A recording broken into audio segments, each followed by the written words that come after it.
Nous croyons, et je crois très profondément, que la nation n'est pas un cadre dépassé.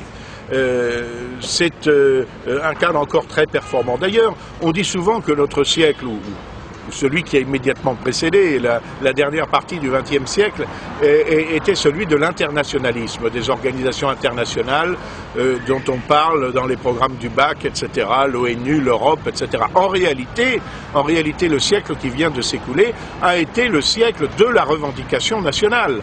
Et il y avait à peu près une trentaine d'États. En 1914, il y en a aujourd'hui à peu près 200 qui sont représentés à l'Organisation des Nations Unies.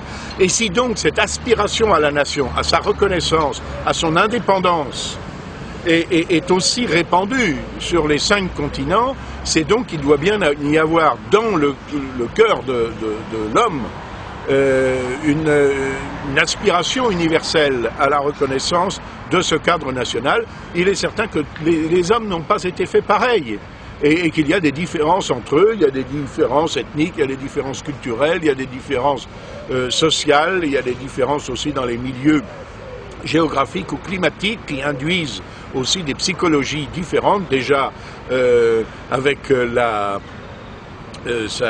sa théorie des climats. Montesquieu, qui a été le premier grand sociologue politique, l'avait parfaitement compris.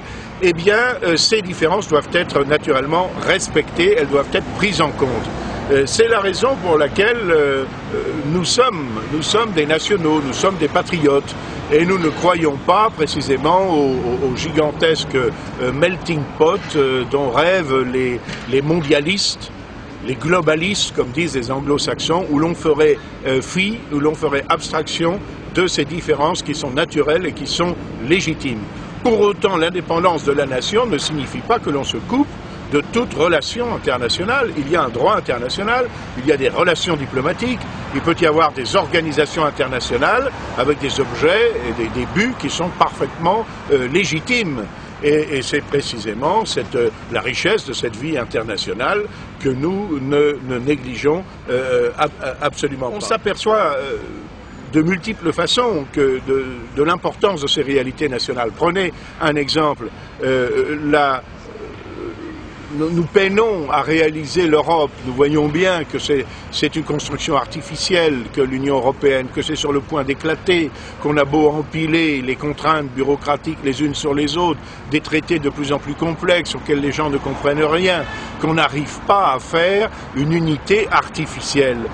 En revanche, l'Allemagne de l'Est et l'Allemagne de l'Ouest, qui ont été séparées pendant un demi-siècle et qui l'ont été par des régimes radicalement différents, sans aucun contact, eh bien du jour où la contrainte que représentait le mur qui séparait la partie orientale de la partie occidentale, le jour où ce mur s'est effondré, le jour où il est tombé, eh bien la réunification a été presque immédiate. Il n'a fallu pratiquement qu'une année. Bien sûr, il y a encore des différences, il y a encore des difficultés, elles sont nombreuses, de beaucoup d'ordre. Il y a l'héritage d'un demi-siècle de communisme, on ne s'en défait pas aussi facilement, et il a laissé son empreinte sur les générations. Mais là, nous voyons une nation qui se reforme plus exactement, alors qu'elle a été artificiellement divisée. À l'inverse, dès lors que le point du communisme s'est desserré, eh bien,